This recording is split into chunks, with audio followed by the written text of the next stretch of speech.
One Taco coming to you live from the end of day 0 of Dubai, Token 2049, and we are at the Bit Angels event, and we are with, they had a panel, and I wanted to label them the myth, the legend, and the man. And we are with the myth. Who's the legend? And who's the man? I was going to say Brock was the legend. All right, I was just curious. And the man. Michael's the man. Very good. And so I'm the myth. So I'm Jamie Rogozinski, I guess mythically known for having founded WallStreetBets. And for those that, for some reason, have been living under a rock for the last decade?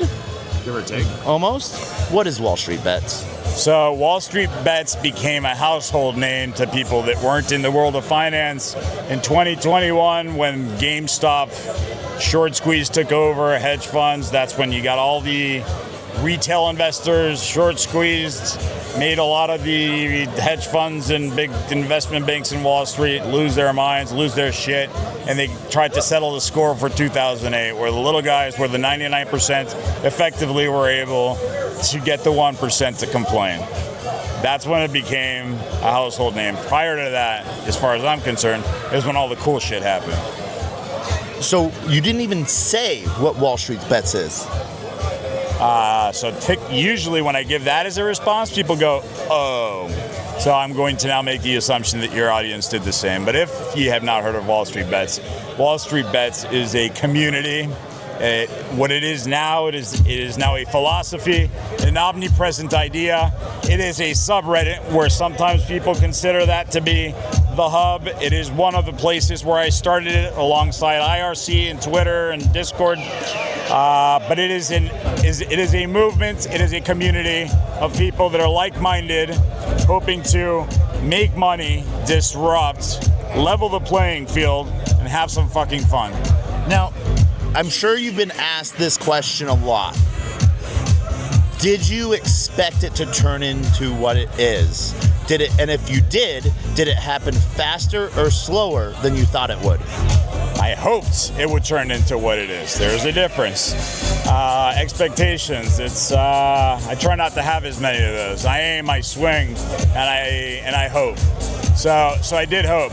I did not anticipate the magnitude at which it hit. I definitely, as WallStreetBets was growing, as the sophistication and the collective intelligence of the group was starting to seep into Wall Street, I ended up getting signals of, all right, this is going, like confirmation, we're getting closer. When GameStop came around, I could not have predicted the scale, the magnitude, and the size of the way it manifested. But GameStop was really just the perfect storm of like years of practiced maneuvers, of coordination. There was so much more to it than just people buying shares in GameStop and diamond handing. It was actually a surprisingly sophisticated, well-rehearsed, intentional maneuver with such complexity that out of the 7 documentaries and fictional movie portrayal, none of them were able to dive into the technicalities of it because they'd then lose their viewers and money. So they had to just go to the David versus Goliath narrative, which is a sexy one. It sells, it works, it's also true. But yeah, so what did I expect it? No. Did I hope that it would happen? Yes. And was I satisfied? I was surprised, because what I was anticipating would happen is after we fucked up the system, I thought that the government would finally come in and put guardrails. And Wall Street says, hey, you kids are breaking my fancy toy, you're behaving irresponsibly, let's make all the shenanigans stop. And that would simultaneously force the hedge funds and investment banks to also stop gambling with our money, which was the ethos born out of 2008. What we got was the opposite. Legislators in congressional hearings lambasting the institutions and the big guys for disabling the buy button. Why doesn't the 99% get a chance to fight? They were trying and you cut them off. Let them break our fancy toy. And to be honest with you, I'll take that. I'll take that because that's also leveling the playing field. So I got it by a different means, but I got the same end. And so you've gone through an interesting journey you weren't really on board with crypto, but it was the idea of blockchain technology that got you, what I heard earlier tonight. What exactly was it first that sort of got you, and what was the first thing that sort of turned you down from it as well? So there's a lot of like potential, you can do Moon. and I get tired of that. No, number go up, no. That's what kept me away from crypto, right? Because if I want number go up, I got so much to pick from. Yeah. I can do stocks, bonds, futures, this, that. I can go to the fucking casino, sports. I mean, number go up all over the place. I don't need another goddamn number to go up. That's what kept me away. But what got me into it was people saying, but you don't understand blockchain potential. I was like, yeah, well, show me when you got it. Turns out that the sophistication and already fully functional implementation of the decentralized finance blew my mind. When I saw that there were very complex tools, which I'm going to bore your audience with, being replicated on the crypto side of things with much more accountability, just fucking better, right? No, it's like I won't bore your people. It's technical, but they have tools in Wall Street, and that same tool in DeFi was 1 billion times better. It's like in the flaw with the Wall Street version of this toy is that if you buy this toy, it goes to zero with 100% of probability, right? Because of math. And that is to deal with leverage. Like I said, it's complicated. The guys on crypto said, we like the toy because it's useful. We're going to find a way to make it not go to zero if you hold on to it. And I was like, holy shit, why the fuck aren't they doing it? And then that's when it opened my eyes, and I said, let's split this thing 50-50.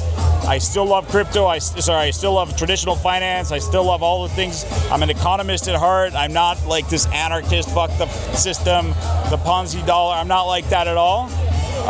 But when I realized how incredibly powerful DeFi was and how it could actually complement traditional finance, I was like, the world could be a better place. Since then, I've also mentioned, I have now changed my mind. I'm evangelized. Traditional finance is fucking blockbuster. They don't even know yet. So one of the technology products that you brought up tonight, I actually got to ask you, all three of you, a question of what technology really attracts you, and you brought up, excuse me, you brought up some of the amazing things that Ken and team are doing over at Wire. What are some of the really cool things that you like over at Wire? I mean, what are the ideas that you like over there? They can do what I previously thought was impossible. So day one on crypto was download MetaMask, configure the network, and put the RPC node with the settings, the numbers, and the fucking A. And now I got my coin, and I'm like, I'm trying to buy dude, you got to get Solana, you got to get a Phantom. I'm like, what the fuck? How are you supposed to get anything done around here, right? So, and granted, this is 21-ish. So, of course, I'm smart enough to realize I'm not the first one to think that this is a problem. Surely, there's a lot of people working on this and a lot smarter than I am. And so over the years, I've heard over and over again, yeah, interoperability, yeah, we're bridging, we're connecting, we're making everything universal, blah. And I'm also technical enough to be able to say all these technologies have a but. This one is able to do seamless integration, but bridge, third-party consensus mechanism, whatever you want to call it, an Oracle shit, I don't know. So it's above my pay grade. Wire is, I can confidently say, the only technology that has demonstrably proven this native interoperability. It's not an L1 where I can mint my fucking toe. You can't mint shit on this is just a technology which allows me to just say, crypto is an entity.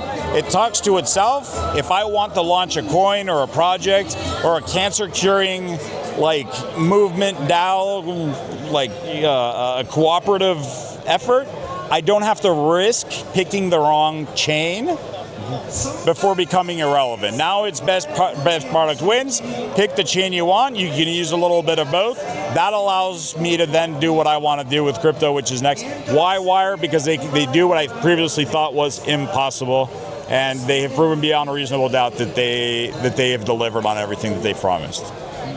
Shout out to Ken, Doug, Mackenzie, and the entire team, Nick, the entire team over at Wire. We freaking love that team really well. Some of the things, Right into that one. some of the things that we've talked about tonight was really heavy on politics. They forced me to. I mean, I try to keep politics out of it. Part of what makes Wall Street Bets powerful, dude, politics divides, and here the theme is unity. When they told me to bring up fucking politics, I was like, seriously? We're trying to do something here. And you say Donald Trump, you lose half the people in the country. I don't want to say Donald Trump, because one way or the other, I'm going to piss off the other half of the country, regardless of where you stand. So I did not pick the subject. I did roll my eyes, but I did do my very best to keep it non-polarizing. You did, and you sort of focused more on like the policy side of things and the atmosphere of change. Correct. Yeah, I don't want to look. If I start, Wall Street Bets was a safe haven for so many years. People would go there to fucking chill out. 99% of the people are they agree. Me included. They are not like the ones that fight on TV. And so you can go to Wall Street Bets and say whatever you want. You can say things that are fucking insulting, that are derogatory, that are politically incorrect. From any walk of life. It is just to the point where I was the target of these racial slurs, and I took it because these slurs were just universally handed out to the point where it was actually not personal. It was just a way of expressing the fact that there is no censorship.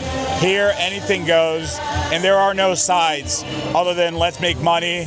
We can agree on that, and that is one of the things that made a haven. So bringing politics into something where it doesn't belong, meaning bipartisan politics, and not just the U.S., all countries have this issue, at least all democratic ones do. Keep that shit off the table, man. Let's make progress, not fight. So one of the things I loved about WSB for a long time, and what got me actually into it, was lost porn. Once again, so it's the unapologetic authenticity, right? When I say that you don't have a filter, right? This lost porn, some people might, the mass media sometimes portrays lost porn as you're showing off. It's like somehow you're getting clout, right? Like you're getting like internet points for doing it, and that's a misrepresentation. What it really was, this is authentic. I'm hurting right now. Right? And so I'm an alcoholic, and some miraculous reason, the way that I'm able to remain sober is every once in a while I go to these groups and sit in a circle and I fucking vent. I say shit. Nobody says anything back to me, and then I go home and I feel better and I don't drink. So Lost Porn's origins was, this is my way of recovering this little pain point. My fucking can't believe I just did this. Right? And then people would try and console by humor, by, dude, I've been there, and let's make light out of a bad thing. And that's where it got judged incorrectly. But what it actually is unapologetic authenticity. And the other thing about the lost porn that allowed Wall Street Bets to grow is in other places, you get the influencers with their Lamborghinis and their cash wads, and look at how much money I make. And they're just full of shit, because any trader knows that, like a poker player knows that losing is the only way to make it. Like, you don't always win. You're gambling, and the fact that you are saying I lost money makes you credible and makes you trustworthy. It makes people want to be a part of this group. So it's almost time and market type of thing. One of the really cool things that I really enjoyed out of lost porn, and even posting my own lost porn, was education. Like the question, so what did you learn out of that? Dude, that question is deeper than I think that you realize it is. Oh, I know it is. So this I was asked on a panel once after, this was circa 22, where there was a Robinhood user who was doing an option spread and didn't know what he was doing. I remember that. Got assigned over the weekend, opened his account, negative 6 figures. He actually made money, but the interface, he didn't know what he was doing, committed suicide. And I was asked at a panel whether we need guardrails, right? And my answer to that question was, here's the thing. The biggest fear that I have, like, and they were almost sometimes, I sometimes get the question whether I feel guilty that people lose money because of what I'm promoting. And my answer is, I have a lot more fear of the people that show their wins, and I can drop some wonderful events, than those that lose. Because the guys that win encourage coattailing. They take a little more risk than they probably would have because they get the hope, and then they actually overextend themselves and actual damage is caused. When somebody's able to share their losses, that's when they can sober, that's when it makes it real, and they go, holy fuck, that guy just lost 6 figures, right? There's an in-between story. My favorite guy was Anil Farmer or something or another. He went from 20 grand to 700 back to 0. So from poor to riches to poor. So it was kind of like a net, a net zero kind of situation. But his educational story was it was a net positive because people see that it's real and that it can happen, and more benefit comes from watching other people lose than you do from watching other people win. Yeah.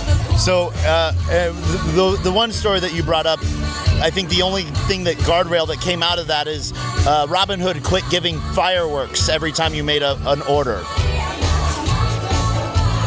So you've been around Wall Street Bets for a while. You remember box spreads? Yes.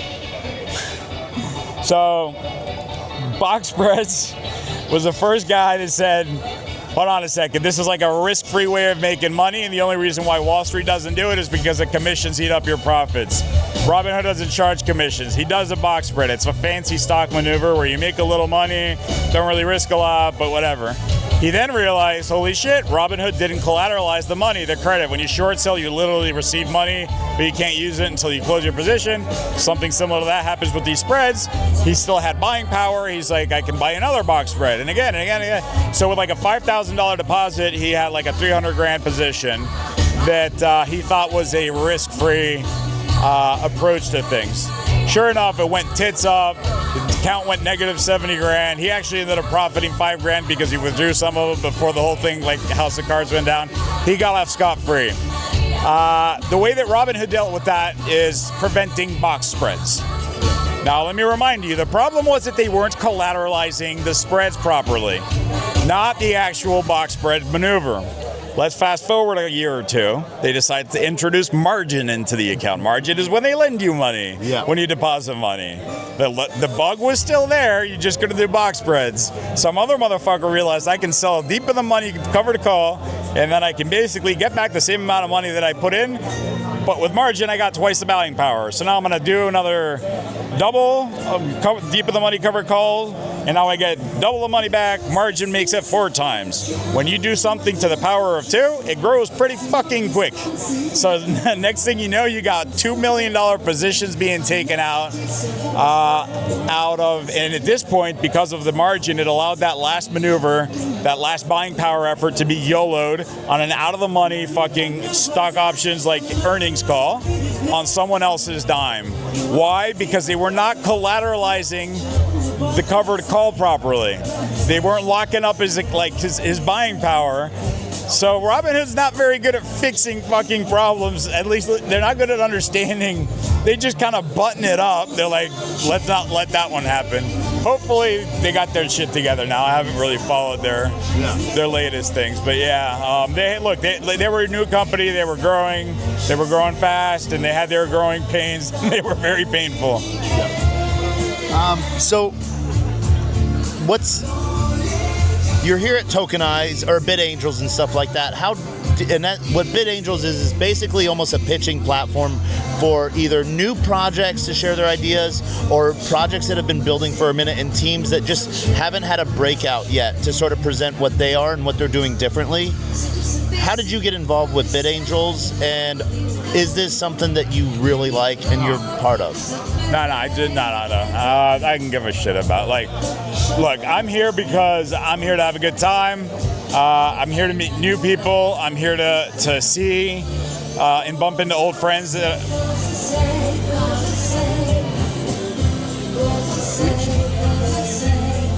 Thank you.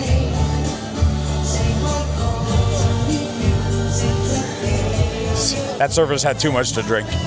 Yes. So No. I didn't come here for like the whatever the theme of the event is. I'm going to 17 other events. I'm not going for whatever those themes are either.